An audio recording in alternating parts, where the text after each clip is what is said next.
Picture this with me for a moment.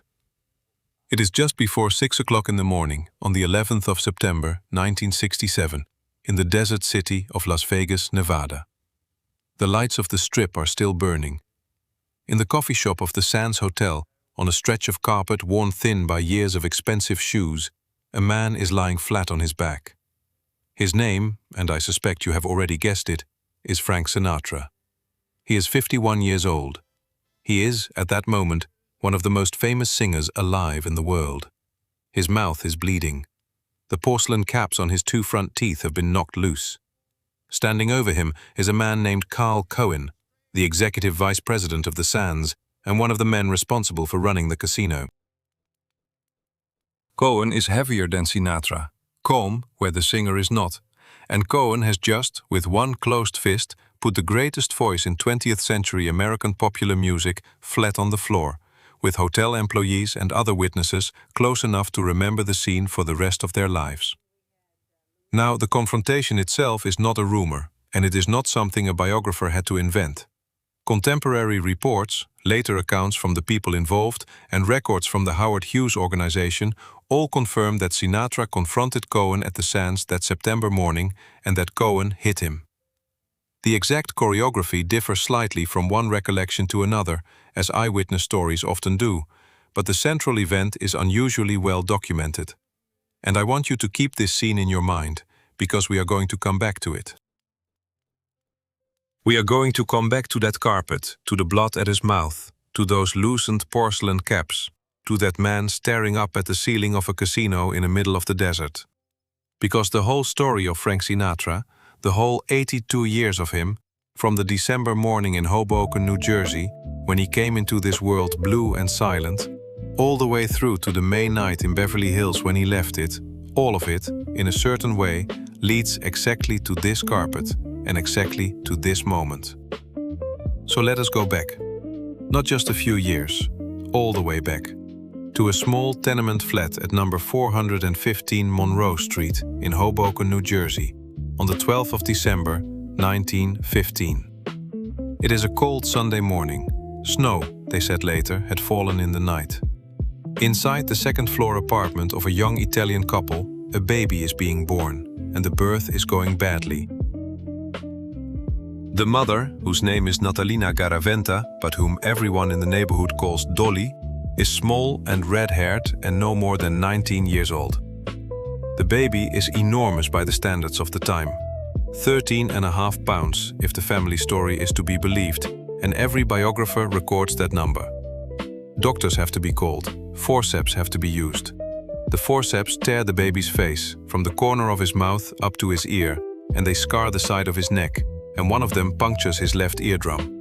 He is pulled out at last, and he is not breathing, he is blue.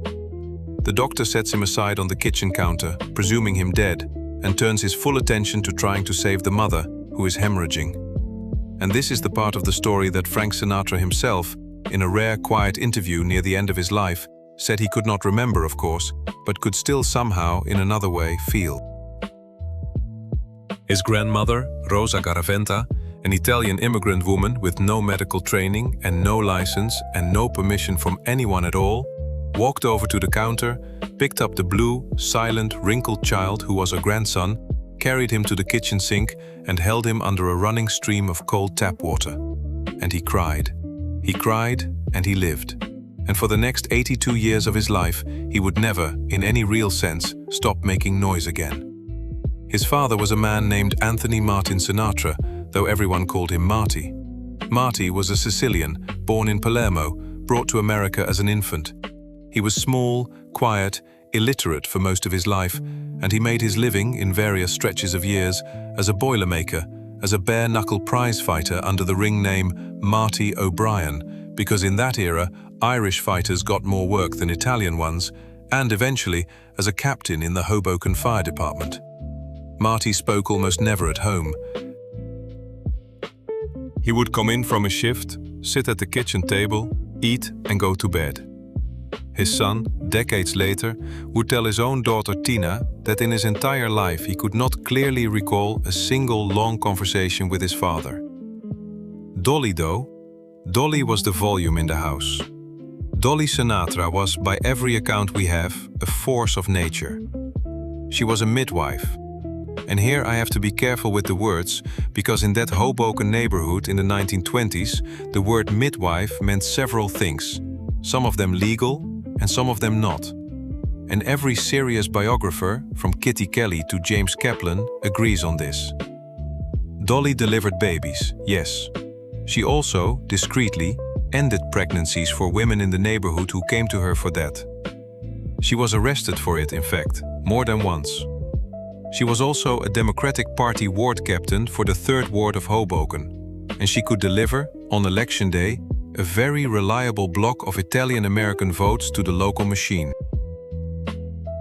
Which meant that when Dolly Sinatra was arrested, Dolly Sinatra was, more often than not, quietly released. She was tough. She was, by the standards of any era, foul-mouthed. She beat her son. This is not something we should tiptoe around, because he himself, in interviews given as an older man, spoke about it plainly. She hit him with a stick from a broom. She hit him with a rolling pin. Once, and this is in his own recollection, she pushed him down a flight of stairs. And she also, in the same breath, was the person in his life who first believed he could do anything at all. She was contradictory, she was cruel, and she was, in her own way, the engine of his entire ambition. He would spend, some biographers have argued, the next 7 decades of his life trying to earn a compliment from her that she was constitutionally incapable of giving. He was an only child, and this too shaped him. In an Italian Catholic neighborhood in the 1920s, where families of 6 and 8 and 10 children were normal, being an only child marked you. He was from an early age alone in the middle of a very noisy room. The other kids in the neighborhood called him Scarface because of the forceps mark. They called him Dumbo because of the ear. They called him worse things too, because that was the vocabulary of Hoboken schoolyards in 1925. He was small, he was skinny, weighing barely 120 pounds well into his teenage years. And he learned, very early, 2 things that would define the rest of his professional life. He learned that if he could not be big, he could at least be loud. And he learned that if he could not be loved, he could at the very least be listened to. Dolly bought him a microphone. This detail, which appears in nearly every biography of him ever written, is worth pausing on. It was 1932. He was 16 years old. She spent, according to family recollection, about $65 on a small carbon microphone and a portable public address system, which in 1932 was a very serious amount of money for a working-class family in the middle of the Great Depression. She gave it to him. He took it to a place called the Union Club in Hoboken, where he was permitted to sing, unpaid, in exchange for tips on Saturday nights. He was not, in those early years, a good singer. I want to be honest with you about that, because the mythology later got so thick that people forget it. He was thin-voiced, he was nervous. He could not, in 1932, hold a long phrase, and he did not yet know how to breathe. What he did have, from the very beginning, was one thing. He had the willingness to stand there. In front of a crowd of drunk longshoremen at midnight at the Union Club in Hoboken, in a borrowed suit, with his mother's $65 microphone. And to keep standing there. Week after week, year after year, until he learned. He dropped out of high school. This too, we should say honestly, he never finished. He attended Demarest High School in Hoboken for less than a full year, and by every account he was a poor student who was thrown out for behavior. This bothered him, quietly, for the rest of his life. Which is why, in later years, when he began to work with lyricists and composers and orchestrators who had gone to Juilliard and to conservatories in Europe, he studied on his own, secretly, with a kind of ferocity. He read biographies of composers. He learned to read a score. He knew, by the time he was 30, more about the internal architecture of a popular song than most trained musicians of his generation. But he never forgot that he had not finished the 10th grade. In 1935, at the age of 19, he entered a radio talent contest in New York City called Major Beau's Amateur Hour. He did not enter as a solo act. He joined a local Hoboken vocal trio called the Three Flashes, who then, for the purposes of the contest and with Frank added, renamed themselves the Hoboken Four. They won. The prize was a 6-month tour with the Major Beau's traveling roadshow, singing in small theaters across the American Midwest. Sinatra came home from that tour at the age of 20, knowing two things. He knew he wanted to be a solo act, and he knew he wanted to be, and this is his own phrase in a later interview, the best singer in the world. He got a job as a singing waiter and master of ceremonies at a roadhouse in Englewood Cliffs, New Jersey, called the Rustic Cabin. He was paid $15 a week. He would sing between orders. He would carry plates. He would announce the other acts. He worked there for roughly 2 years.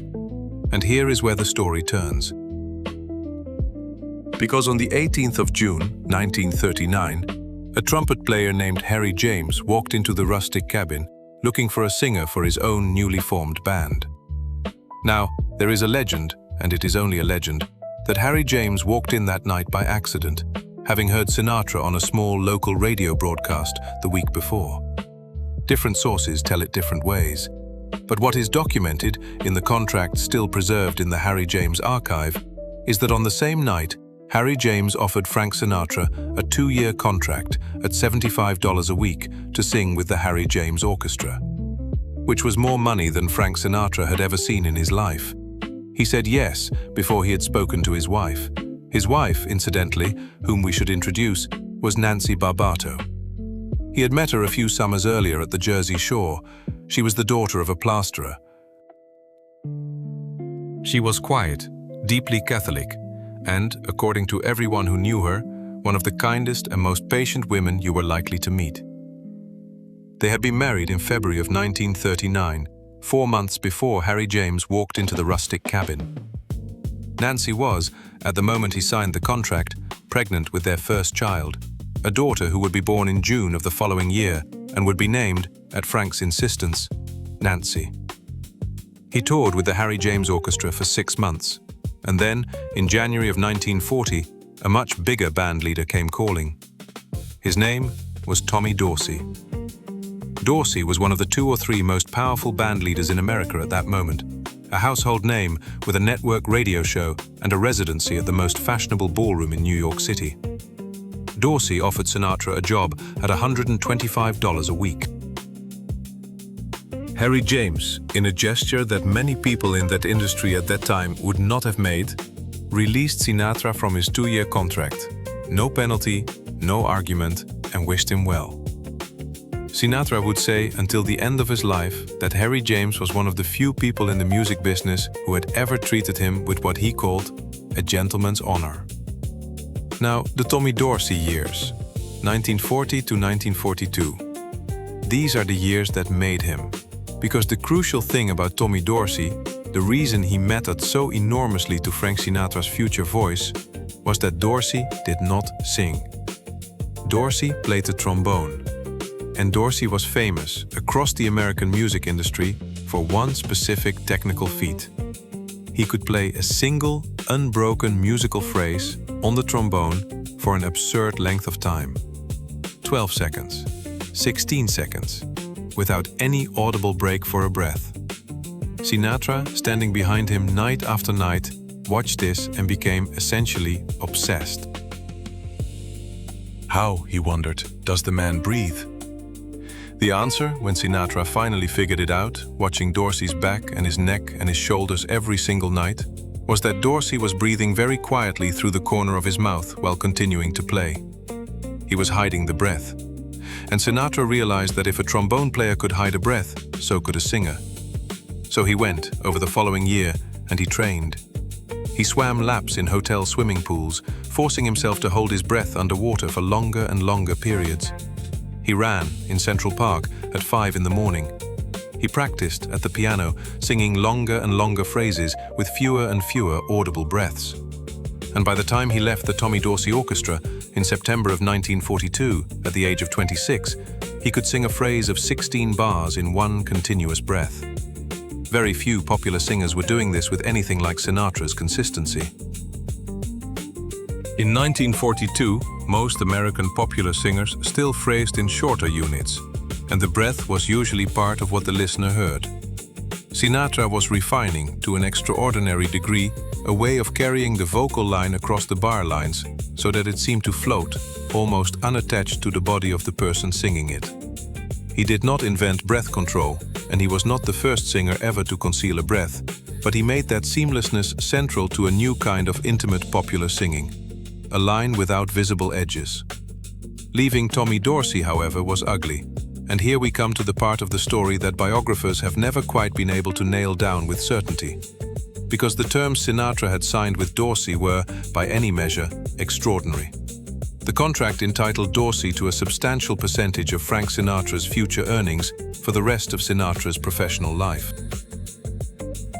The exact figure has been reported variously as 43%, with an additional cut going to Dorsey's agent, though some sources say it was closer to a third. The number is disputed.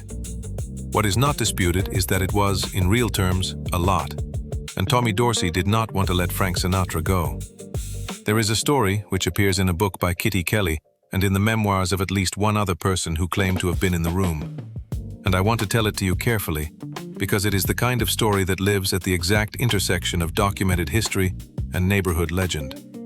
According to that account, representatives of an East Coast organized crime family associated with a boss named Willie Moretti are said to have paid a visit to Tommy Dorsey and, in the classic phrase, made him an offer he could not refuse.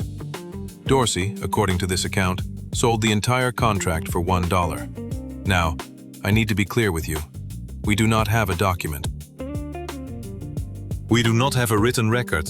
We have Tommy Dorsey's own later remark to a Downbeat magazine reporter in 1951 that he had, and here I'm quoting his exact words, looked down the barrel of a gun.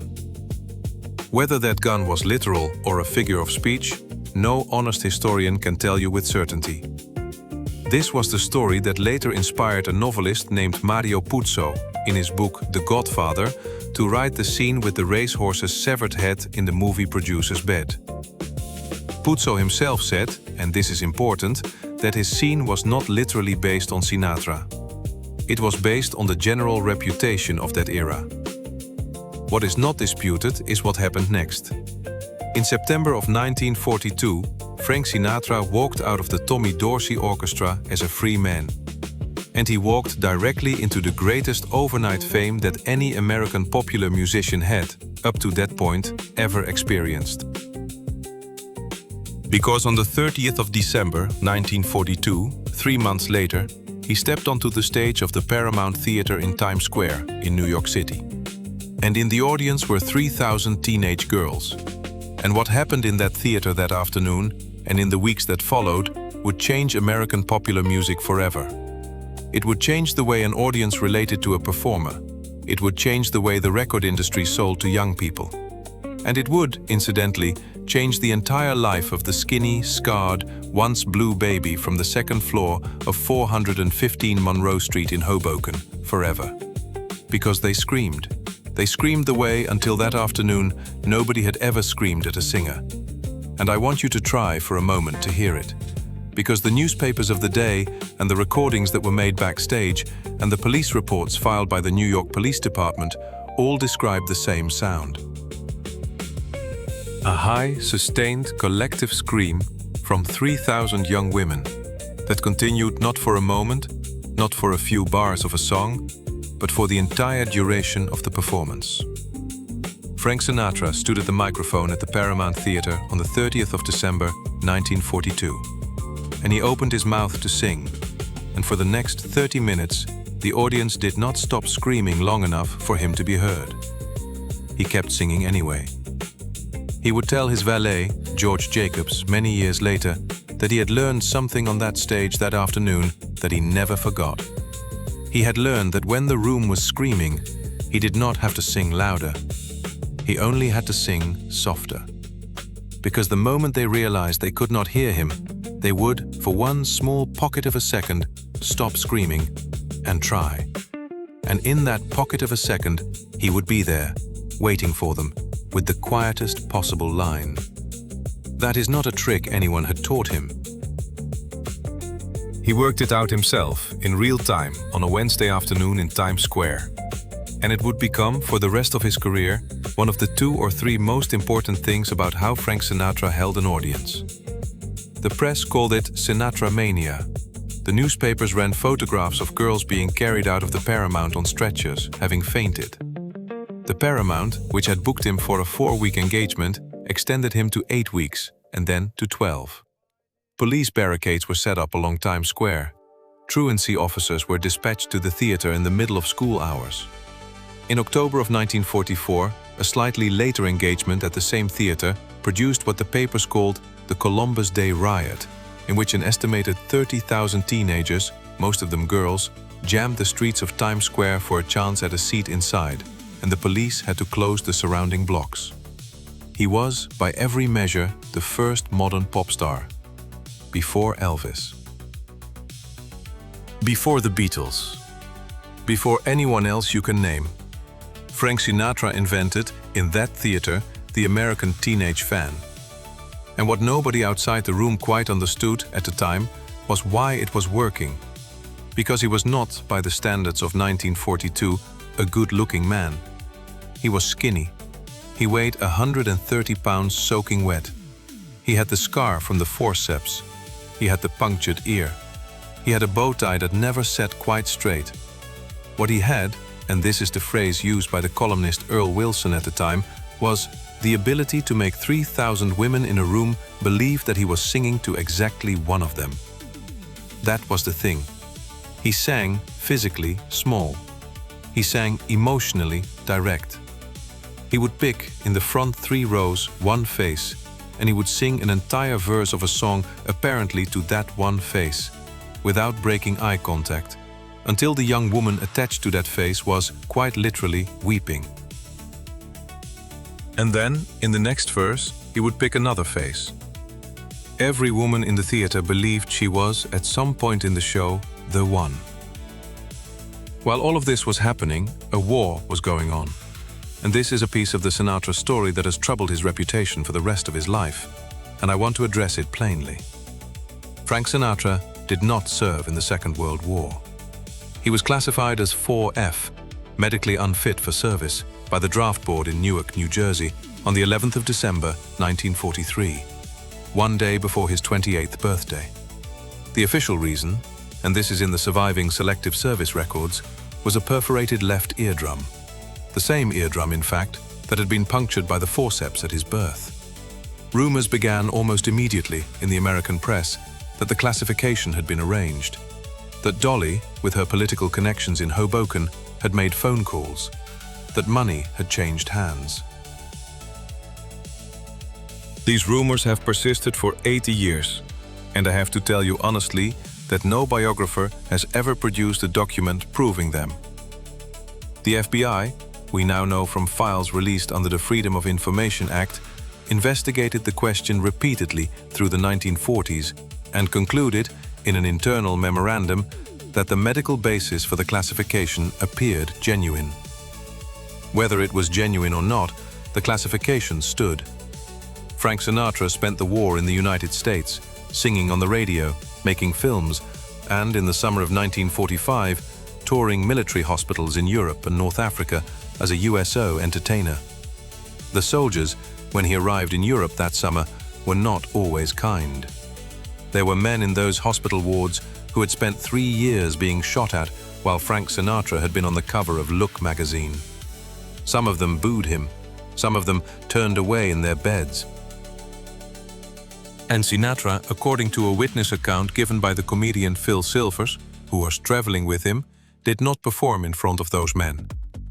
He walked up to their beds, one by one, in the wards, and he sat down on a chair beside them, and he asked them where they were from. And when they told him, he sang to them, softly, one at a time, whatever song from their hometown they wanted to hear. He did this for 6 weeks, across Italy, across North Africa, across the American occupation zones of Germany. None of it, and this is the important detail, was filmed. None of it was in the newsreels. He asked, specifically, that no photographers accompany him into the wards. It was known only because Phil Silvers wrote about it, decades later, in an interview that was never really picked up by the wider press. By 1946, he was, on paper, the most successful entertainer in America. He had a network radio show. He had a movie contract at MGM. He had a wife, and by that year 2 children, Nancy and Frank Jr. He was earning, in 1946 dollars, roughly $1 million a year, which in the money of our own time would be something like 15 million, and he was miserable. I want to tell you about that, because the fame and the money and the screaming girls had not solved anything he thought they were going to solve. He was drinking heavily. He was sleeping 4 hours a night. He was, and this his own wife Nancy said in a private conversation later reported by their daughter Tina, cheating on her constantly, with women he did not even seem to particularly like. He was, in his own private descriptions to friends, restless in a way he could not name. And then, in 1949, at a Hollywood party at the home of the actress Lana Turner, he was introduced to a young actress from North Carolina named Ava Gardner. She was 26. She was, by universal contemporary agreement, one of the most physically beautiful women who has ever appeared on an American movie screen. She was also, at that point in her life, already twice divorced, once from Mickey Rooney, once from the band leader Artie Shaw. She drank as much as he did. She swore as much as he did. She had, as the writer Pete Hamill put it later, the exact same amount of temper as he did, and none of the same reasons to hide it. He was, according to every account of that meeting, undone by her from the first evening.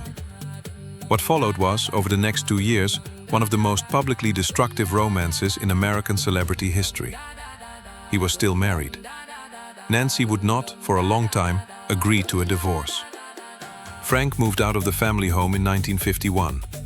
Nancy filed for legal separation, then, finally, for divorce. He and Ava were married on the 7th of November, 1951, in a small ceremony at the Philadelphia home of a family friend. He was 35, she was 28. The photographs from that ceremony show him thinner than he had been at any point since he was a teenager.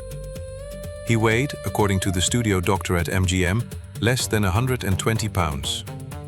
Because the other thing that was happening in 1951, the thing that mattered as much as Ava, was that his career was collapsing. His voice had started to fail. In April of 1950, in the middle of a live show at the Copacabana in New York City, he had opened his mouth to sing, and blood had come out. Not a drop, a quantity of blood. He had, the doctors would tell him, suffered a vocal cord hemorrhage. He was ordered on complete voice rest for 6 weeks. He came back to the stage, and it happened again. And then, and this is the piece that people forget, the fans themselves had begun to move on. It was 1951. The screaming girls of the Paramount Theatre had grown up. They were married, some of them. They had children. They had stopped listening to whoever they had screamed at the age of 16, because that is what happens. His radio show was cancelled. His record contract with Columbia Records was, effectively, allowed to lapse. His film contract at MGM was terminated by mutual agreement in April of 1950. By the end of 1952, at the age of 37, Frank Sinatra was, in the professional sense, finished. He was not, according to industry rumor at the time, being invited to sing anywhere that mattered. And then came the Oscar. The film was called From Here to Eternity, based on the novel by James Jones. It was to be directed by Fred Zinnemann, produced at Columbia Pictures by a very difficult man named Harry Cohn. There was, in the script, a small but crucial supporting role. A skinny Italian-American soldier at Pearl Harbor named Angelo Maggio, who is beaten to death off-screen by a brutal military policeman. It required an actor who could play, in the space of 30 minutes of screen time, arrogance, tenderness, humor, and terror. Frank Sinatra, at that moment in his life, was that actor. He knew it in his bones. He begged for the part. He offered to play it for $1,000, then $500. He eventually, according to the studio records, played it for $8,000, roughly 1/10 of his previous per-picture rate at MGM. Now, there is one part of this story I have to be honest with you about, because it is one of the most famous rumors in the history of Hollywood, and it is the one that Mario Puzo, again, later adapted into the racehorse's head scene in The Godfather. The rumor is that Sinatra got the part of Maggio because organized crime figures pressured Harry Cohen on his behalf. Some biographers have argued for this version. Others have argued strongly against it. What is documented, and what the biographer James Kaplan lays out at length, is that Ava Gardner, herself under contract at MGM and personally friendly with Harry Cohen, went to Cohen's office and asked him, directly, as a personal favor to her, to give the part to her husband. Cohen, who liked Ava, agreed to a screen test. Sinatra flew to Los Angeles at his own expense, tested for the role, and was, at that screen test, extraordinary. That at least is on the record. Whatever else may have happened around it, we cannot say for certain. The film was released in August of 1953. On the 25th of March, 1954, at the RKO Pantages Theatre in Hollywood, Frank Sinatra won the Academy Award for Best Supporting Actor.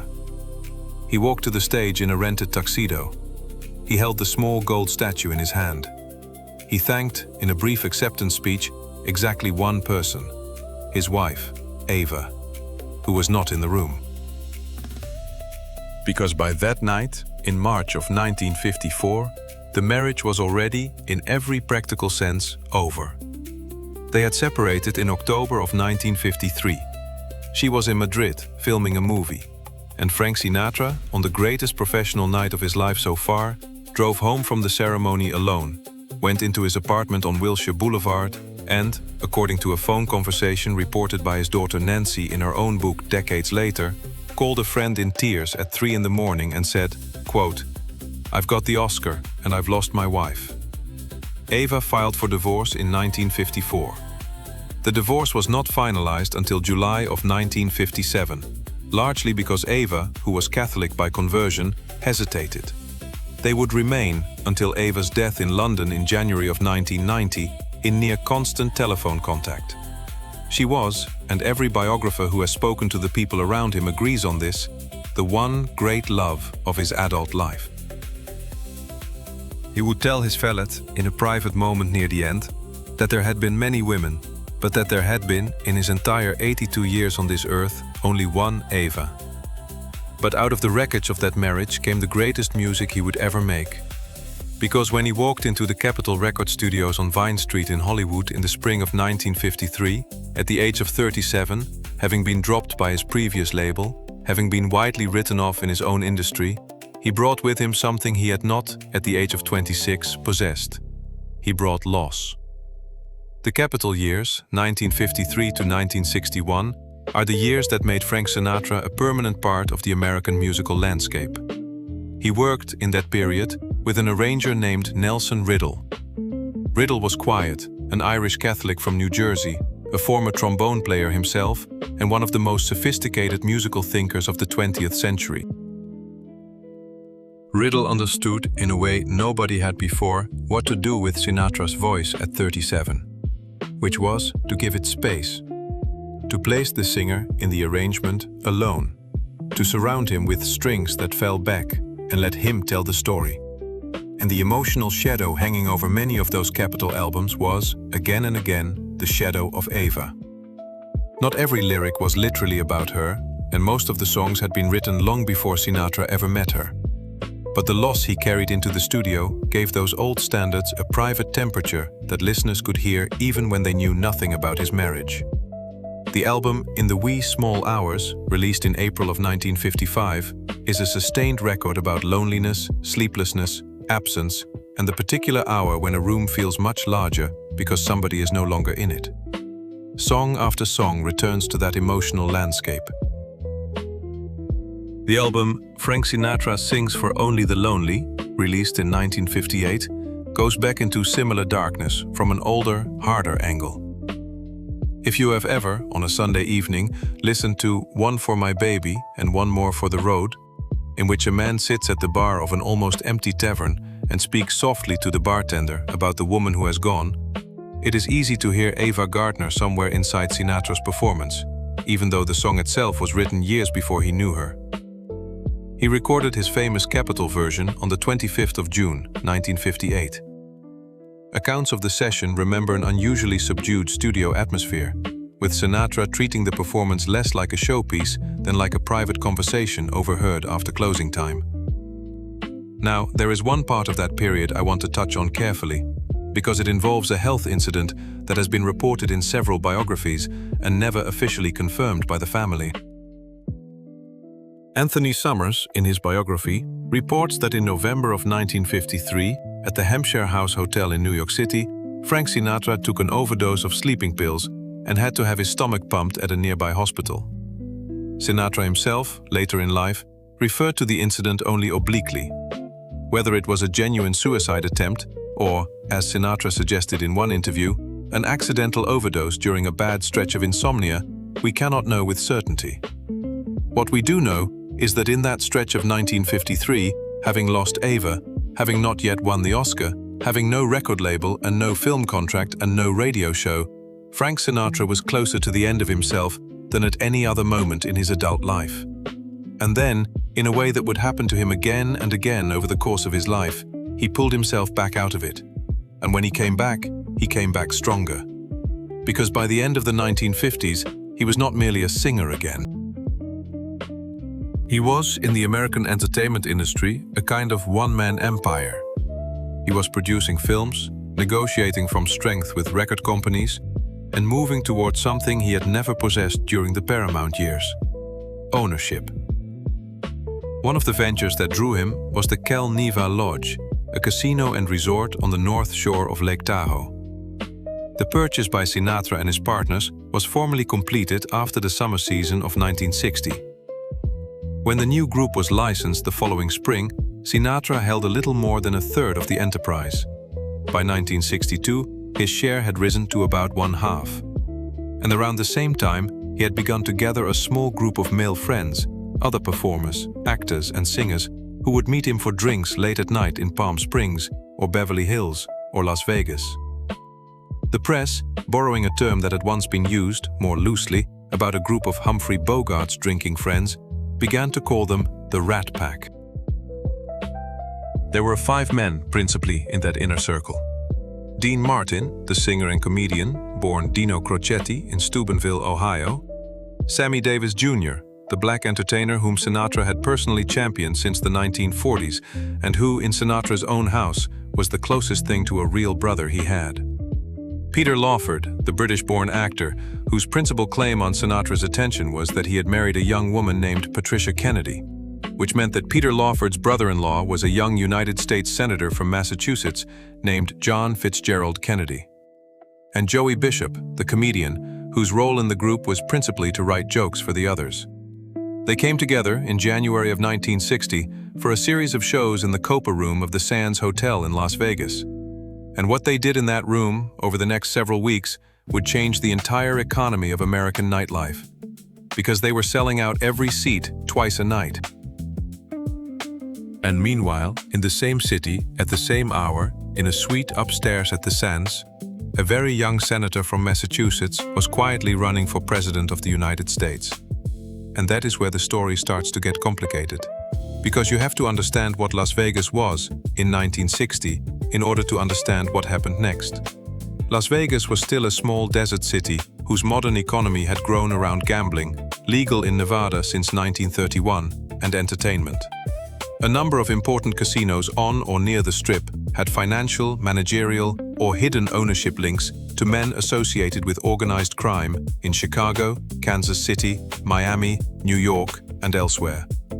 The exact structure varied from property to property and was often deliberately obscured, but the broader connection is not merely later mythology, it appears repeatedly in gaming investigations, congressional hearings, court records, and federal files from the period. Frank Sinatra walked into that world with his eyes wide open.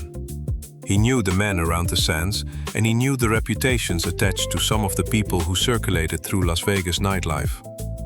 During 1960, he would also become an investor in the Kel Neva Lodge at Lake Tahoe, soon becoming its most famous public face. He had known some underworld-connected figures socially for years. That does not make every allegation later placed in an FBI file true, and it does not make Sinatra a gangster. But it does mean that the line between legitimate entertainment, casino business, politics, and organized crime society was one he crossed socially without pretending the line did not exist.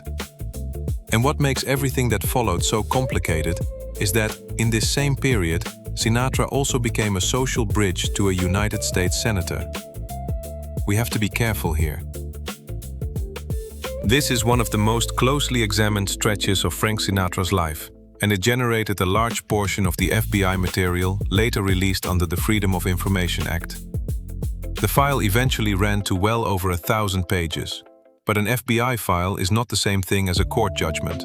It contains surveillance, memoranda, newspaper clippings, raw allegations, informant reports, and material of very different evidentiary quality. Its existence is a fact. Every sentence inside it is not therefore a proven fact. That distinction matters. What the surviving record does document is that Sinatra was, throughout the 1950s and into the 1960s, in social contact with several men whom federal authorities regarded as organized crime figures. Among them was Chicago boss Sam Giancana. Their association was not invented after Sinatra's death. It was watched, discussed, and recorded by law enforcement at the time. And it later became central to Nevada gaming officials' concern about Sinatra's casino interests. What those files never produced was proof that Frank Sinatra was, in an operational sense, a made member or employee of an organized crime family. He was an entertainer with friendships and business associations that placed him near men the government was watching. Some biographers have called him a kind of ambassador between worlds. The phrase is useful if we keep its limits in mind. It describes access and social movement, not proven membership. And that access mattered enormously in the political year of 1960. During the spring of 1960, John Fitzgerald Kennedy was fighting for the Democratic nomination, and West Virginia became one of the crucial tests of whether a Catholic senator from Massachusetts could win Protestant voters. By summer, he was the Democratic nominee, and by autumn, states such as Illinois had become central to the general election. In that America, labor unions, city organizations, local political machines, entertainment money, and personal networks all mattered. Sinatra moved through several of those worlds at once, which is one reason later claims about what he did for Kennedy became so difficult to separate from what people imagined he might have been able to do. There is a story, and I want to be honest with you that it is a story rather than a proven fact, that Joseph Kennedy Sr., the father of the candidate, asked Frank Sinatra to make certain introductions. Some biographers, including Kitty Kelly and Anthony Summers, argue that this happened. Other biographers argue that the introductions Sinatra made were, in truth, more social than political. There is no court finding. There is no signed document. There is a set of recollections given, in later years, by aging men, some of whom had reasons of their own to shape their memories. What is not seriously disputed is how hard Sinatra worked for Kennedy. He arranged benefits, recorded a rewritten version of High Hopes as a campaign song, raised money, and opened Hollywood doors. On the 7th of February, 1960, Kennedy was in Las Vegas during the Rat Pack's celebrated Sands period, and Sinatra's social world and the senator's political world overlapped in full public view. Kennedy saw Sinatra and the others perform, mixed with the circle around them, and was presented to an entertainment crowd that contained exactly the kind of donors and influential acquaintances a national candidate wanted to know. There is one other detail from that period that I need to tell you about, because it has been a source of controversy for 60 years, and I want to be as careful as I can with it. There was a young woman at that time named Judith Campbell. She was in her mid-20s. She had been introduced to Frank Sinatra socially in the late 1950s and had, for a brief period, been romantically involved with him. In February of 1960, at the Sands Hotel in Las Vegas, Frank Sinatra introduced Judith Campbell to Senator John Kennedy. Later, on another evening in Miami, he introduced her to Sam Giancana. Judith Campbell, according to her own subsequent testimony given under oath to a Senate committee in 1975, then had a personal relationship with both men, simultaneously, during the years 1960 and 1961. She was, by her own account, sometimes carrying messages between them. The Senate committee's report, known as the Church Committee Report, addressed this openly.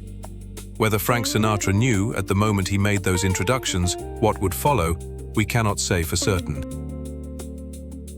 He himself, in the very few interviews in which he addressed the subject, said that he had not known, and that he had considered Judith Campbell a friend, and that he had made social introductions of the kind he made every week to dozens of people.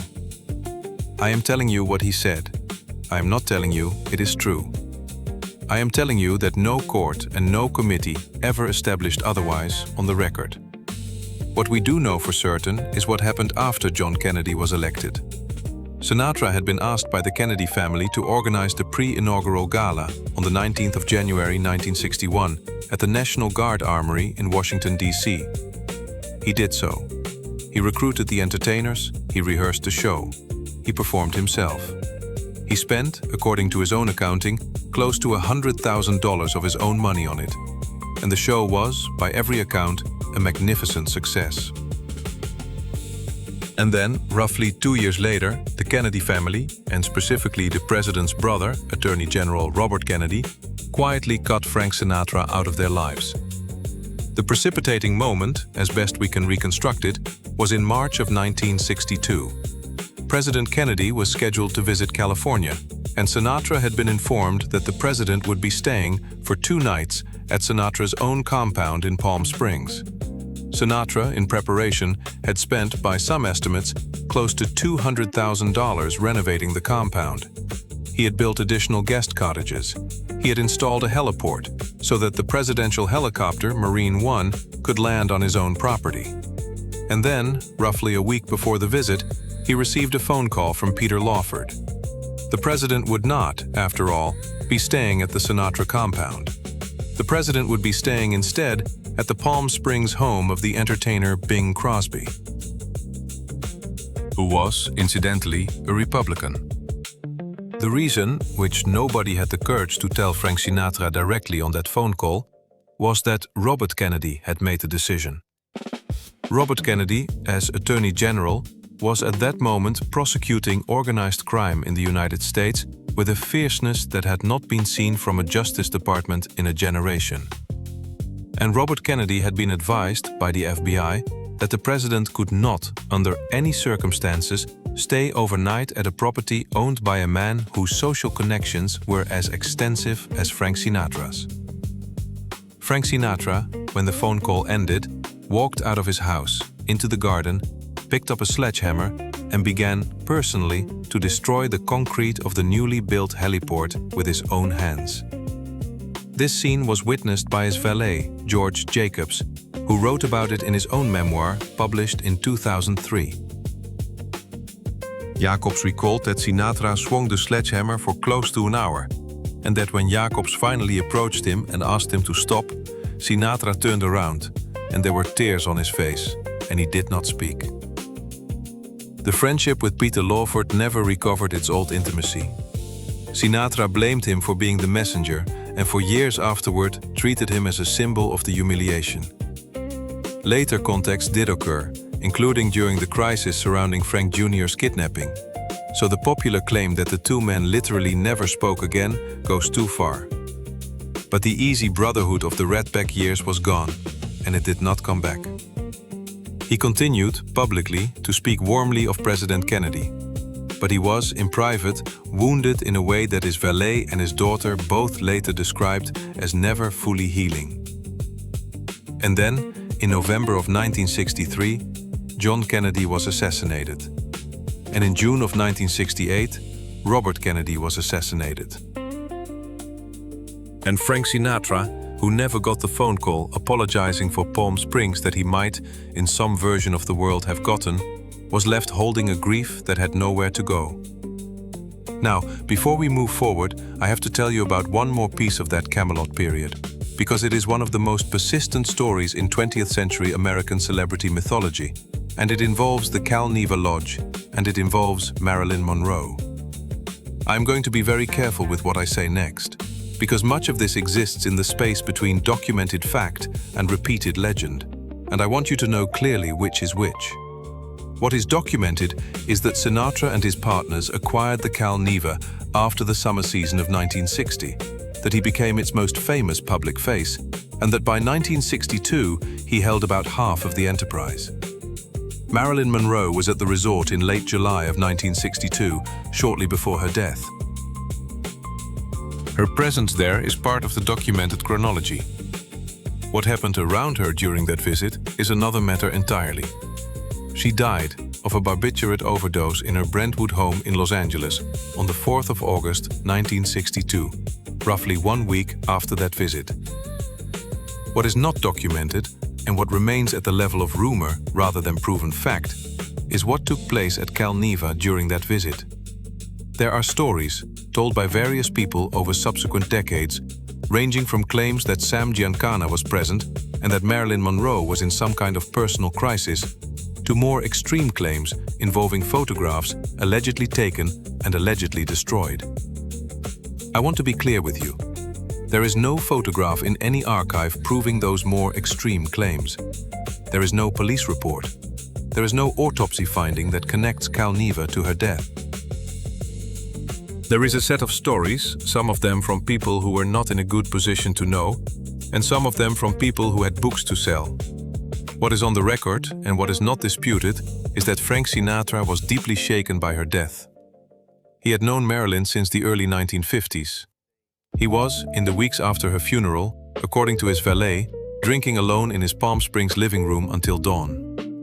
In October of 1963, after a bitter confrontation with Nevada regulators over Sam Giancana's presence at the Cal Neva, the Nevada Gaming Commission formally stripped Sinatra of his gaming licenses at the Cal Neva and the Sands.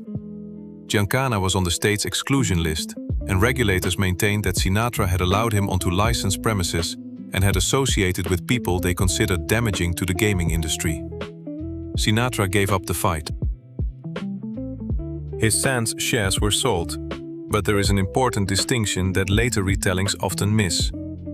Losing the license did not force an immediate sale of the Cal Neva real estate and operating interest. Sinatra was allowed to retain ownership, while other licensed operators ran the property and while he searched for a buyer. He would not finally dispose of the Cal Neva until 1969. In practical terms, though, his brief career as a licensed Nevada casino operator was over. He was 47 years old. He had lost the Kennedys. He had lost Marilyn. He had lost his Nevada gaming licenses and the particular sense of power that casino ownership had given him. And he was, in the language of the friends around him at that time, in a particularly dark mood. And then, on the 8th of December, 1963, in a lodge at Harrah's Casino at Lake Tahoe, a man walked into a hotel room with a gun and kidnapped Frank Sinatra Jr. Frank Jr., the second child and only son, was 19 years old at the time. He was, following in his father's professional footsteps, working as a lounge singer, appearing that week at Harrah's Tahoe with the Tommy Dorsey Orchestra, in what was, in a way, a small tribute to the group with which his father had once made his name. He was resting in his room after the evening's work, with a friend and fellow musician named John Foss nearby. There was a knock at the door. Two men in their early 20s claimed they had a package to deliver. When the door opened, one of them, whose name would later prove to be Barry Keenan, produced a handgun. Frank Jr. was blindfolded and taken out to a waiting car. The kidnappers drove south toward Los Angeles, at one point passing through a police roadblock without being discovered, and eventually hid him in a rented house in Canoga Park. He would remain a captive for roughly 2 days. The ransom demand, when it came, was for $240,000. This is documented in the FBI records of the case. It was, in the money of 1963, a significant sum, but not, given who the father was, an enormous one. The amount later struck many people who studied the case as oddly specific.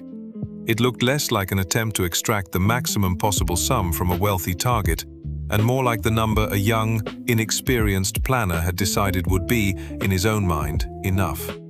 Because the kidnappers, it turned out, were not professional criminals. Barry Keenan was 23 years old, a former high school classmate of Sinatra's daughter Nancy, deeply in debt, and, by his own later admission, in a severely unstable state of mind when he devised the plan. He had two accomplices, both roughly his own age. None of them, and this is important, appear to have any connection whatsoever to any of the organized crime figures with whom Frank Sinatra Sr. had, over the years, been socially acquainted. Frank Sinatra Sr. was in Reno when he learned of the kidnapping, and immediately put himself in the hands of the FBI. For the next 2 days he waited for calls, followed instructions, and gathered the demanded $240,000 in cash. He gave the money to the FBI.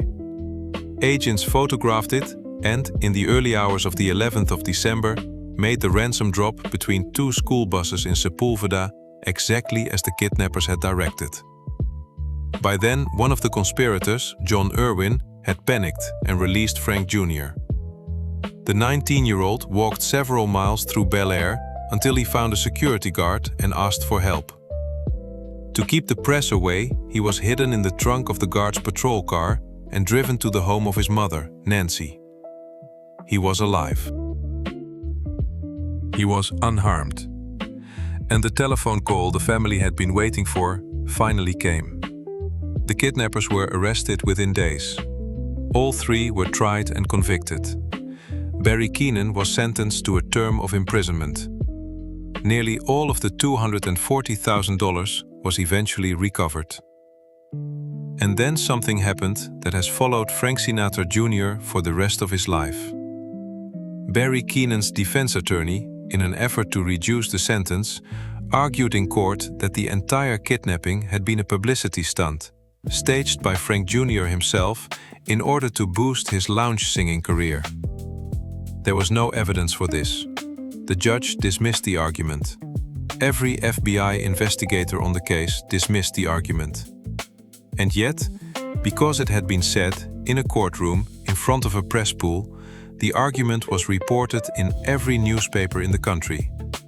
And it followed Frank Jr. for the rest of his career. For the next 52 years, until his own death in 2016, he would occasionally, on stage in a Las Vegas lounge, hear a heckler shout the accusation at him. And every time, according to musicians who worked with him, he would freeze for a second. And then he would keep singing. Frank Sr., who felt this in a way that his son never entirely allowed the world to see, would tell a friend many years later, and this is a phrase reported by his daughter Tina in her own memoir, that of all the things that had ever been done to him in his life by people who wanted to hurt him, the thing he found hardest to forgive was what had been said in that courtroom about his son. And this, in the middle of the 1960s, is the version of Frank Sinatra who was walking around the world. A man of 48, then 49, then 50. A man whose greatest musical work was, arguably, already behind him. A man who had been cut off by the Kennedys, shaken by Marilyn Monroe's death, stripped of his Nevada gaming licenses, and forced to sit beside federal agents while a suitcase containing $240,000 of his money was prepared for strangers who were holding his only son. And on top of all of this, on the 19th of July, 1966, he did something that surprised even the people closest to him. He got married for the third time to a 21-year-old actress named Mia Farrow. He was 50. She was 29 years younger than he was. Which brings us, in a roundabout way, back to that carpet in the Sands Hotel, just before 6 in the morning on the 11th of September, 1967. By then, the marriage to Mia was already, at 14 months old, in serious trouble.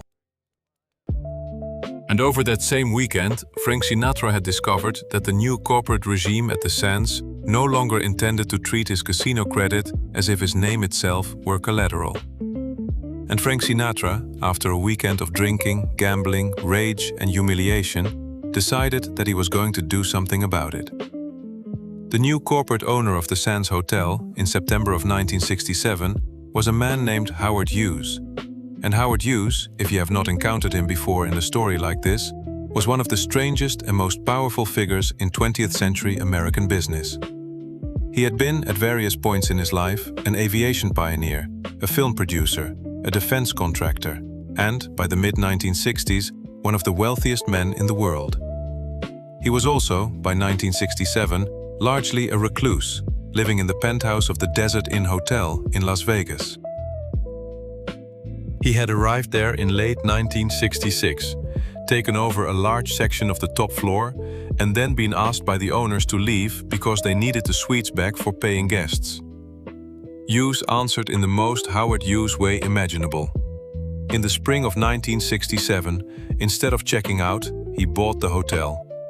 He was, in that period, buying Las Vegas, casino by casino, in cash. By September, he had the Desert Inn and the Sands, and he was in the middle of an acquisition campaign that would soon put the Frontier, the Castaways, the Silver Slipper, and other properties under his control. The map of the Strip was changing around Frank Sinatra almost by the week. And whatever Howard Hughes may personally have thought of Sinatra, he was not willing to let Sinatra's legend dictate the accounting rules of a Hughes casino. He did not want, on the books of the Sands, the very generous line of credit that Sinatra had enjoyed under the old regime. Under the previous management, Sinatra had been allowed to gamble on enormous markers, essentially on the strength of his name, his performances, and the assumption that the house would eventually be paid. Hughes, reviewing the books, ordered that this stop. The break came over the weekend of the 9th and 10th of September 1967. Sinatra had been gambling heavily at the Sands and discovered that the new management would no longer extend the kind of open-ended credit he had taken for granted under the old regime. The precise sequence varies in later accounts, but the central insult, as Sinatra experienced it, was unmistakable. In the hotel where he had once been treated almost as royalty, his name was no longer enough to keep the chips coming. He did not take this well. What followed over that weekend became one of the best documented public eruptions of Sinatra's career. Contemporary newspaper reports, recollections from hotel employees and performers, and the memorandum sent by Howard Hughes's Nevada Lieutenant Robert Mayhew all describe a singer who had been drinking heavily, raging at management, and refusing to accept that the old rules had changed. The details are not identical in every telling, but the shape of the breakdown is clear. Accounts from those 2 days describe damaged furniture, torn-out telephone equipment, shouting at employees, and a small hotel cart or baggage vehicle driven through plate glass. Some versions place him on a gaming table, others emphasize the destruction in his suite. He was drinking heavily, he was furious, and the sentence attached to the episode in Recollection After Recollection was essentially the same. He believed he had built the Sands. In the narrow sense that his name in the Copa Room had helped turn the hotel into an international symbol of Las Vegas glamour, the feeling was understandable. The problem was that ownership had changed, and gratitude was no longer part of the accounting system. He was, however, in a hotel now controlled by a man in a penthouse across town who did not intend to defer to his legend. In the early hours of Monday, the 11th of September, Sinatra returned to the Sands and demanded to see Carl Cohen. A memorandum sent to Howard Hughes that morning places Sinatra at the hotel at about 6 o'clock. Cohen, the Sands executive vice president and casino manager, had been awakened and agreed to come down. He was a heavy-set, quiet Jewish businessman from Cleveland, respected in the casino industry and, until this breakdown, a man Sinatra had known as a colleague and friend. Cohen came down and went into the hotel's coffee shop. Sinatra confronted him there. People were present, and enough accounts survived that the confrontation can be reconstructed in broad outline, even though no verbatim transcript exists. Cohen tried to calm him. Sinatra did not want to be calmed. The precise words differ among witnesses, but the surviving accounts agree on the ugliness of Sinatra's language. He threatened Cohen, cursed him, and, according to multiple retellings, used an anti-Semitic slur. Then the argument became physical. The most solid contemporary reconstruction is not that Sinatra calmly selected a coffee pot and threw it like a weapon. It is that he shoved or overturned the table between them. Breakfast dishes went over, hot coffee spilled onto Cohen, and in the next second, the argument stopped being verbal. Cohen stood up.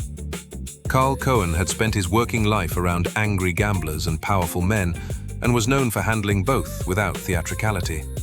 But with the table overturned and hot coffee spilled across him, he finally answered physically. He closed his hand and hit Frank Sinatra once, hard, in the mouth. Sinatra went down. His mouth was bloodied, and the caps on his front teeth were dislodged. Reports at the time exaggerated this into the story that Cohen had knocked out Sinatra's actual teeth. Later accounts clarified that the damaged pieces were dental caps. For a moment, the man who had spent years dominating rooms from a microphone was on the floor of the Sands coffee shop, looking up at a ceiling he no longer controlled. The confrontation ended Sinatra's long alliance with the Sands. He took his business across town to Caesar's Palace. Whatever later contact he may have had with people connected to the property, he would never again return to the Sands as its resident star. I have told you that scene in detail because it marks something larger. On the morning of the 11th of September 1967, at the age of 51, Frank Sinatra had, in a certain sense, aged out of one entire version of himself. The Redback years were fading. The Kennedy years were over. The old Las Vegas was being absorbed, property by property, into a more corporate age, and one of the world's richest men had just demonstrated that even Frank Sinatra could be treated as an employee with a credit limit. His young third wife, Mia Farrow, was meanwhile working on a movie called Rosemary's Baby, and their marriage was already moving toward its end. They had married, as I mentioned earlier, on the 19th of July 1966, in a small ceremony in Las Vegas. The photographs from that day show him in a dark suit, laughing, apparently very happy, holding the hand of a very slight, very young-looking woman with cropped blonde hair. They had met on a movie set the previous year. She was, at the time of the wedding, 21 years old. He was 50. His daughter Nancy, who was 2 years older than his new wife, sent a friendly telegram. His daughter Tina, in her own memoir, wrote that Dolly Sinatra took one look at Mia in the family kitchen and referred to her in Italian as a little bird. Mia herself, in her own memoir, published in 1997, wrote about the marriage with great tenderness and considerable honesty. She had loved him, she said. She had also, she said, been overwhelmed by the world he lived in. She was, at 21, a young woman who liked yoga and Indian philosophy and quiet dinners with 2 or 3 friends. He was, at 50, a man who liked Jack Daniels and steaks at midnight with 15 other men. They were, in almost every temperamental way, incompatible. And in November of 1967, in her dressing room on the set of Rosemary's Baby in New York, Mia Farrow received a legal envelope from a lawyer she had never met. It contained divorce papers. Frank had not called first. That, according to her own account, was how she learned the marriage was over. The divorce was finalized in August of 1968.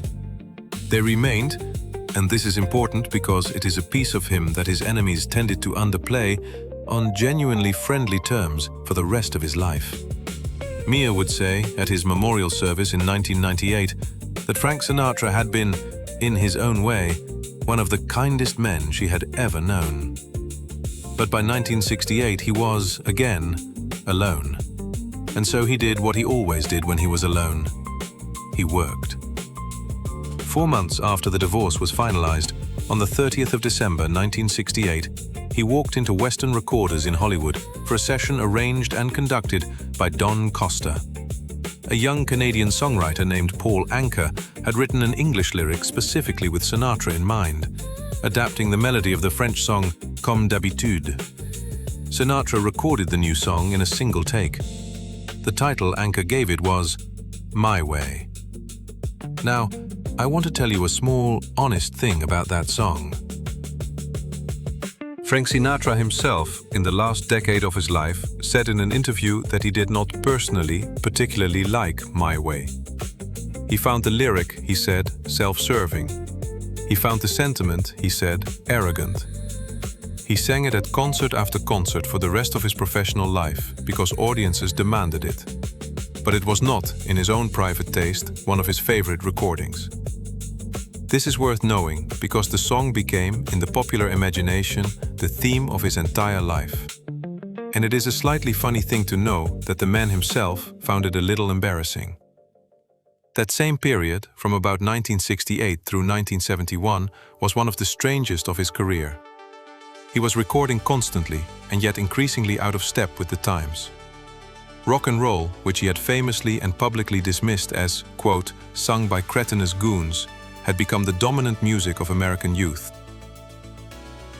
His own daughter Nancy, incidentally, had a #1 hit in 1966 with a song called These Boots Are Made for Walking, which was, if you looked closely, exactly the kind of rock-adjacent record he had spent a decade denouncing.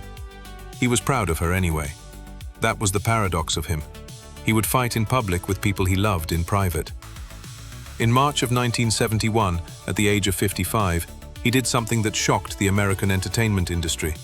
He announced his retirement. He gave a final concert at the Los Angeles Music Center on the 13th of June, 1971. He walked off the stage. He said he was done. He said he was going to spend his remaining years painting watercolors, playing golf, and being left alone. He lasted, in retirement, roughly 2 years. By 1973, he was recording again.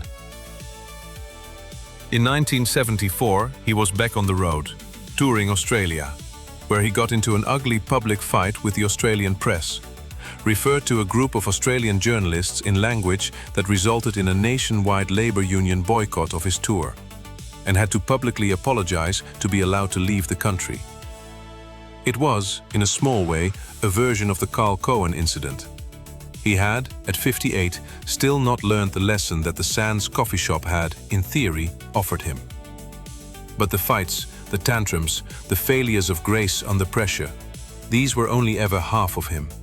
Because the other half, and this is the half that will matter more when we look back at his life from any distance, was giving. Frank Sinatra, throughout his adult life, gave away large amounts of money and helped raise far more, often with far less publicity than accompanied his fights and scandals. Family members, colleagues, charities, recipients, and biographers all described the same pattern. When someone he knew, or sometimes someone he barely knew, was in serious trouble, Sinatra could respond with startling speed and generosity.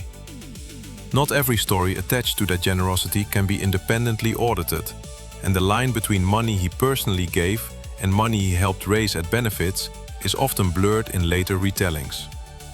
But the underlying record of philanthropy is substantial. Among the better-known accounts are his assistance to former heavyweight champion Joe Louis, his long habit of helping musicians and employees with medical costs or family emergencies, and his willingness to write checks without putting his name on a press release. Other stories repeated by friends and biographers tell of funeral expenses quietly covered, nurses hired for sick colleagues, and school bills paid for children of people who had worked with him. Some individual anecdotes rest on memoir rather than a surviving receipt, so they should not all be treated as if they came from the same kind of evidence. What they collectively describe, though, matches the public record of a man who repeatedly used both his money and his celebrity to help other people. One later repeated story captures the way this private generosity became part of the Sinatra legend. It concerns a recently widowed woman with children, the wife of a working musician who had only briefly crossed Sinatra's professional life. According to the story, a plain envelope arrived with enough money to remove one of the family's largest immediate burdens, and with no public claim of credit attached.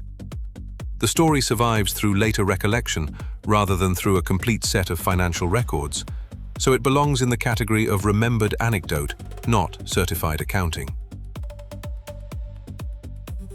But that anonymity is exactly why so many similar stories about Sinatra were difficult to document while he was alive. The absence of publicity was often part of the point. After his death, enormous lifetime totals were sometimes attached to Sinatra's philanthropy, including figures that reached into the hundreds of millions or even more after inflation. Those numbers should be treated carefully. There is no single reliable public audit that lets us separate every personal gift from every benefit he headlined, every pledge he helped attract, and every charity campaign that used his name. The defensible statement is simpler and still impressive. Across decades, Sinatra personally gave substantial sums and helped charitable causes raise millions more, while a meaningful portion of his private giving was deliberately kept out of the newspapers. It is tempting to turn this generosity into a simple moral verdict, and that would be a mistake. The same man who could humiliate an employee could quietly rescue another person's family. Some biographers and family recollections connect that impulse to Dolly Sinatra, to the mixture of punishment, ambition, loyalty, and approval that had defined his childhood. We cannot know exactly what voice he heard in his head when he signed a check, but it is plausible that giving offered him something fame never quite did. The immediate knowledge that, for one person in one bad hour, his presence had made the world less frightening.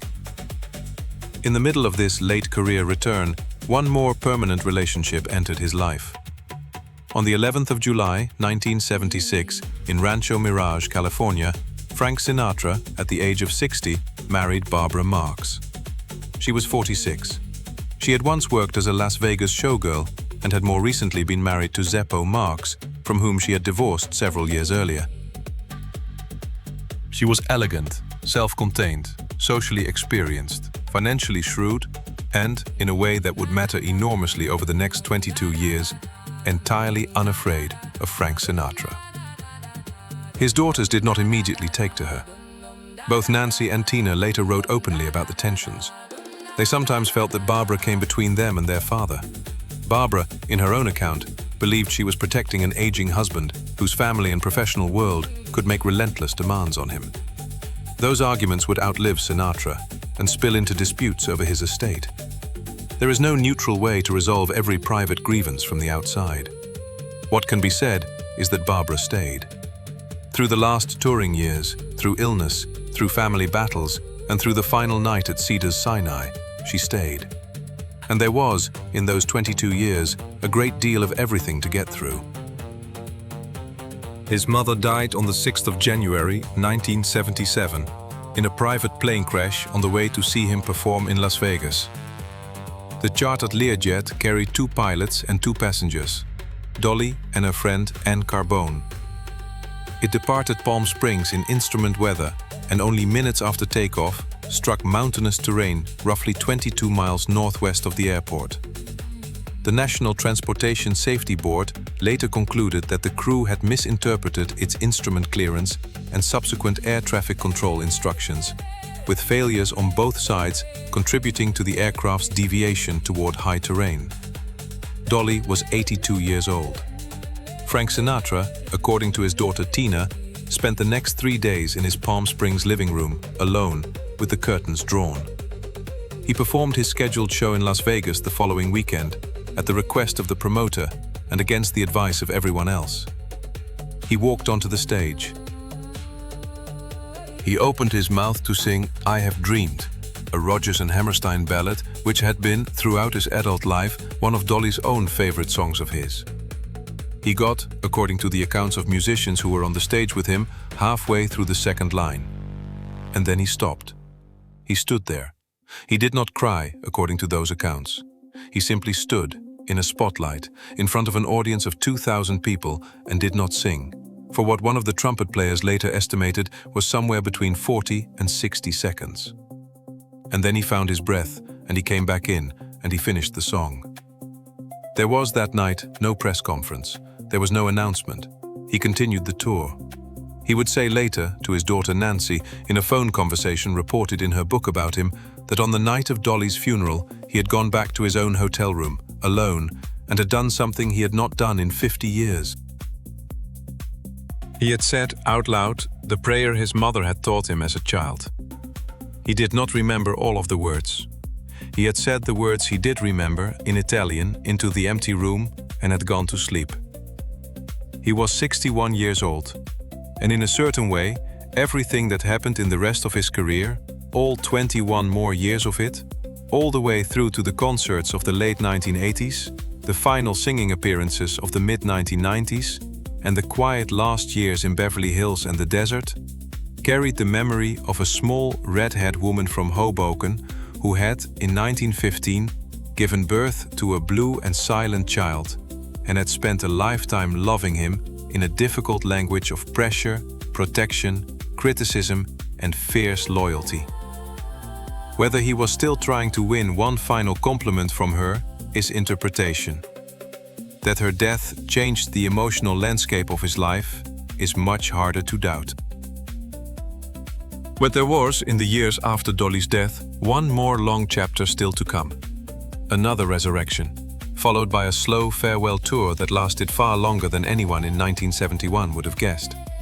Night after night, city after city, Sinatra would stand in front of audiences filled with people who had grown older beside him, some of whose parents had screamed for him at the Paramount Theatre in 1942, and sing to them the songs he had carried across the whole of the American century. And it is those last years that we should talk about now. Through the late 1970s and all of the 1980s, Frank Sinatra went back on the road. He toured constantly. The voice, in his 60s and then his 70s, could no longer do everything it had done at 40. The long phrases cost more breath.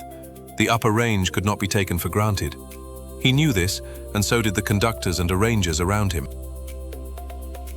Keys were sometimes lowered, tempos adjusted, and arrangements opened to let an older singer use timing, consonance, and dramatic weight, where the younger man had once relied on effortless breath and range.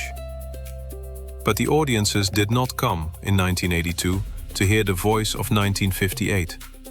They came, in 1982, to be in a room with the man who had made the records they had listened to when they were young.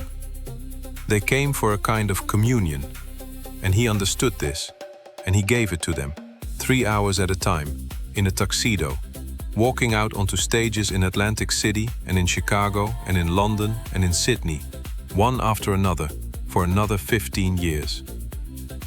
One later recollection from the touring years tells of a very young stagehand bringing Sinatra a glass of water before a show and dropping it on the dressing room floor. The young man expected an explosion. Instead, in the story as he later told it, Sinatra simply looked at him and said, "Kid, do me a favor. Go get me another one. And this time, hold it in both hands." That was all. Whether every detail survived memory perfectly is impossible to test now, but the anecdote endured because people who worked around Sinatra recognized the possibility of it. On one night, for one frightened employee, the famous temper did not arrive. On other nights, in other dressing rooms, Sinatra could be a considerably less generous person.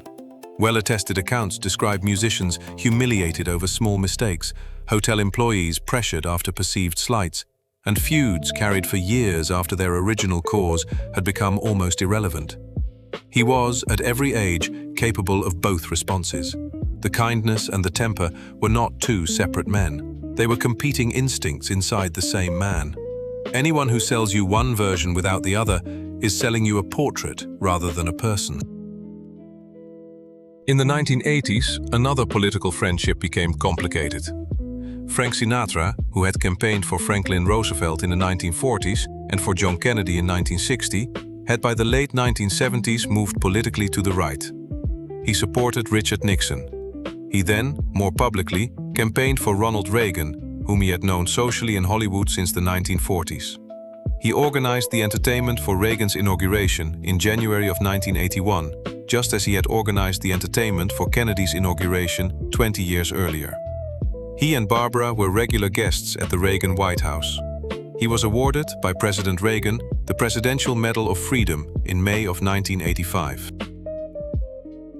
This political shift confused some of the people who had grown up on the Sinatra of the 1940s. The young singer who had recorded a short film called The House I Live in 1945, arguing for racial tolerance in American schools, and for which he had been given a special Academy Award. Some biographers have argued that his politics simply drifted with his tax bracket, which is a reductive way of saying he grew richer and more conservative in step. Others have argued that his commitment to civil rights, particularly his personal friendship with Sammy Davis Jr., and his very public refusal to perform in venues that would not admit Sammy through the front door in the 1950s and early 1960s, was always more personal than ideological. Both readings, in different measures, are probably true. He was not a political theorist. He was a man who had opinions about the specific people in front of him. Sammy Davis Jr., incidentally, died in May of 1990 of throat cancer at the age of 64. Dean Martin, the other closest of the old Rat Pack, would die on Christmas Day of 1995 at the age of 78, after years of decline following the death of his own son Dino in a military aircraft accident in 1987. Ava Gardner had died in January of 1990 in London at the age of 67, after years of poor health and complications that included pneumonia. Accounts from people around her final years say that Sinatra helped financially when she needed care. The exact scope of that help has been embellished in some retellings, but the continuing bond between them, long after their divorce, is not in serious doubt. He was, by the mid-1990s, the last one left standing from that whole generation of the Room. And he was, by then, beginning to slow down in ways he could not entirely hide. There was a night in Richmond, Virginia, on the 6th of March, 1994, when he collapsed on stage in the middle of a performance. He was 78 years old. He had been singing the song My Way, which he still, as we discussed, did not particularly like. Halfway through, he sat down on a stool that had been placed on the stage for exactly this purpose. He turned to the audience. He said, quietly into the microphone, "I'm sorry, folks, I fell." And then he did not stand up. Paramedics came onto the stage. The audience, 3,000 people in Richmond, stood silently and watched him being helped up and walked into the wings. He was taken to a local hospital, examined, given fluids, and released within a few hours. The official diagnosis was low blood pressure and dehydration. He continued to tour for another year and a half. His last full public concerts had taken place in Japan in December of 1994. Then, on the 25th of February 1995, he sang for the last time before a live audience at the closing night of his Desert Classic golf tournament at the Marriott Desert Springs Resort in Palm Desert, California. He was 79 years old. The audience numbered roughly 1,200 invited guests. The set was short, 6 songs. The last was The Best Is Yet to Come by Cy Coleman and Carolyn Lee. He finished the final line, thanked the room, and left the stage. He would appear in public again, but he would never again give an audience another live Sinatra song.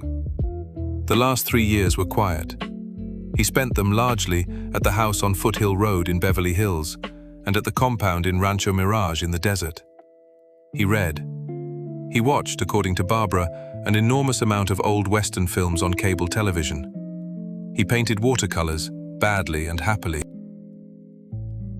He had, in 1996, a series of small strokes, which he and Barbara did not publicly acknowledge. His memory, in the last 18 months, began to slip. He would forget, occasionally, the names of songs he had recorded 30 times. His daughters, in the last months, made peace as best they could with Barbara. There were still tensions. There were still things that would later spill into probate court.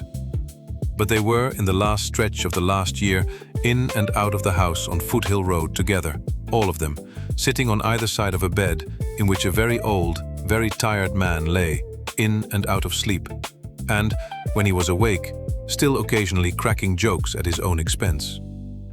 On the evening of the 14th of May, 1998, Frank Sinatra suffered a heart attack in the bedroom of the house on Foothill Road. He was rushed to Cedars Sinai Medical Center in Beverly Hills. He was conscious when he arrived. Barbara was in the ambulance with him. According to her memoir, published in 2011, the last words she remembered him saying to her, quietly, in the ambulance were, "I'm losing." He was pronounced dead at 10:50 in the evening. he was 82 years old, the same age his mother had been when she died. The funeral was held on the 20th of May, 1998, at the Church of the Good Shepherd in Beverly Hills. It was, by his own wish, a Catholic Mass. Gregory Peck delivered the eulogy. Kirk Douglas was there. Bob Dylan was there. Bruce Springsteen was there. Nancy Kissinger was there.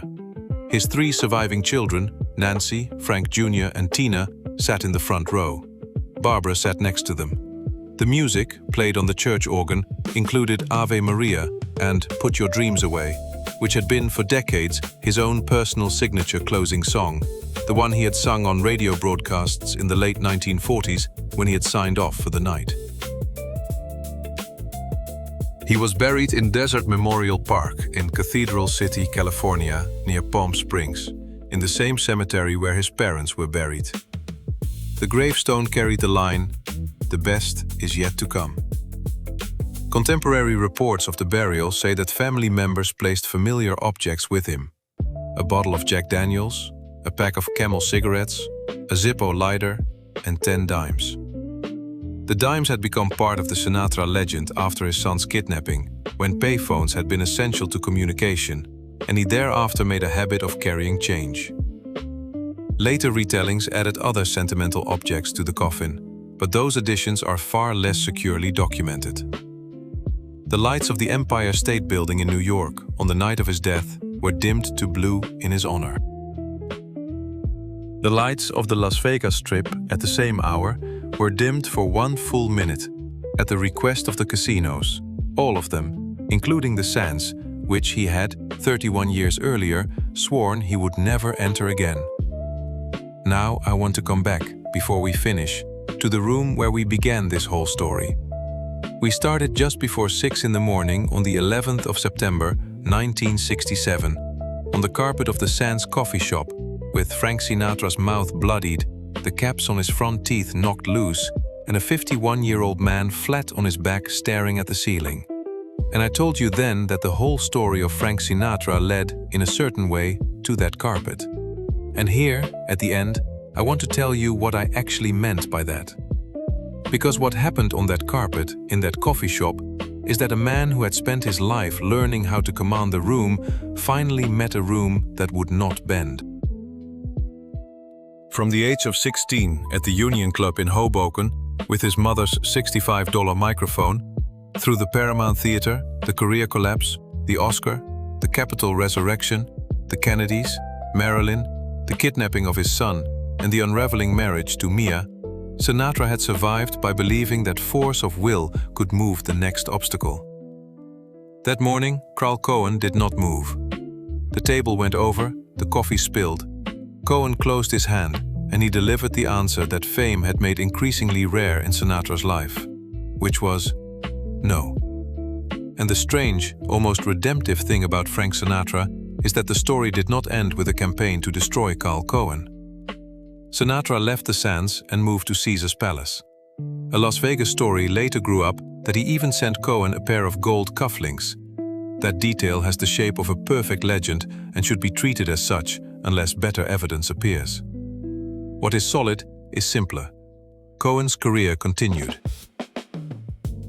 He remained a major casino executive, later working at the MGM Grand. And Sinatra did not prevent him from doing so. Carl Cohen died in Las Vegas in December of 1986 after a lengthy illness. He was 73 years old. The man remembered by millions for one punch had outlived the morning itself by almost 2 decades. Because Frank Sinatra was, in the final measure, that man too. Not only the man on the carpet, but the man who, after the carpet, understood what the carpet had meant. He had been the boy pulled blue from a Hoboken kitchen counter in 1915. He had been the teenager holding a $65 microphone in a longshoreman's bar. He had been the 26-year-old who, listening to Tommy Dorsey's trombone, refined a new standard of breath, legato, and intimacy for popular singing. He had been the 29-year-old at the Paramount Theatre, while tens of thousands of teenagers jammed Times Square during the Columbus Day frenzy of 1944. He had been the 37-year-old with a damaged career, a broken marriage, and almost no bargaining power left in Hollywood.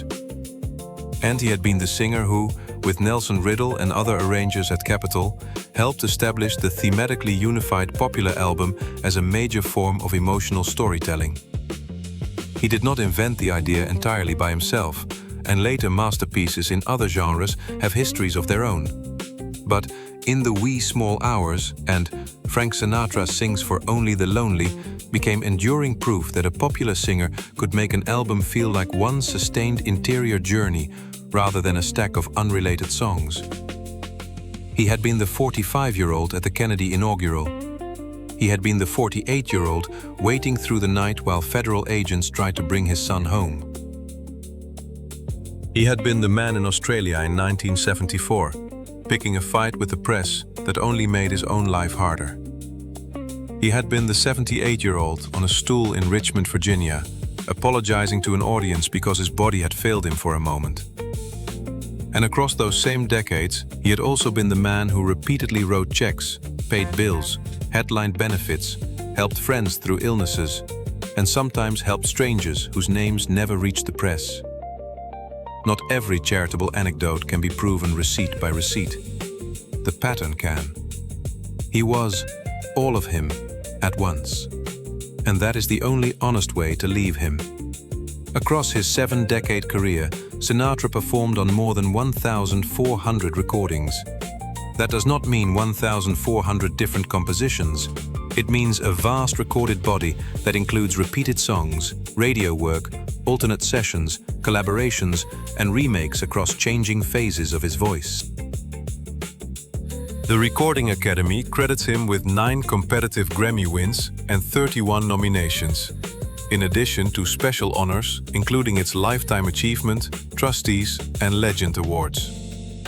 He won the Competitive Academy Award for Supporting Actor for From Here to Eternity, and also received other special Academy recognition during his career. He received the Presidential Medal of Freedom, the Kennedy Center Honors, and the Congressional Gold Medal. His worldwide record sales are commonly estimated in the tens of millions, often around 150 million. An imprecise number, but one large enough to describe a career that crossed from shellac to vinyl to compact disc before the streaming era existed. But the number that mattered to him, the number he would have quoted to you in a late-night conversation in his Palm Springs living room with a bottle of Jack Daniels and a lit Camel cigarette between his fingers, was a smaller and quieter one. It was the number of people in a room of 3,000 strangers in a theater in a city he had never been to before, who would, when the lights went down and he walked out to the microphone, believe for the next 90 minutes that he was singing directly and only to them. That was the trick. That was the whole trick. He had learned it, watching the front 3 rows of the Paramount Theatre in 1942, when he was still just a skinny boy from Hoboken with a scar on his cheek and a punctured eardrum and a suit that did not quite fit. Pick one face. Sing the whole verse to that one face. Do not look away.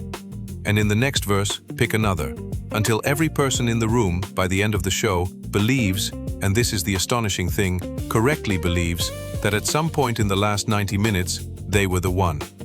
That is what he did. For 62 years. In every city on earth that would have him, for anyone who bought a ticket. He was born blue and silent on a Sunday morning in a cold apartment in Hoboken, New Jersey, on the 12th of December, 1915. He was pronounced dead at 10:50 in the evening at Cedars-Sinai Medical Center in Los Angeles on the 14th of May, 1998. Between those 2 dates, he made, for anyone who ever needed one, a sound that became inseparable from the American 20th century. And when the lights of the Las Vegas Strip went dark for 1 minute after his death, it was, in a way, the century he had sung through taking off its hat. Thank you for staying with me all the way through this. If any single moment of his story stayed with you, I would love to know which one. And if there is another life, another voice, another figure from that whole vanished world you want us to walk through together next, tell me. Because there are, believe me, still a great many rooms we have not yet been in.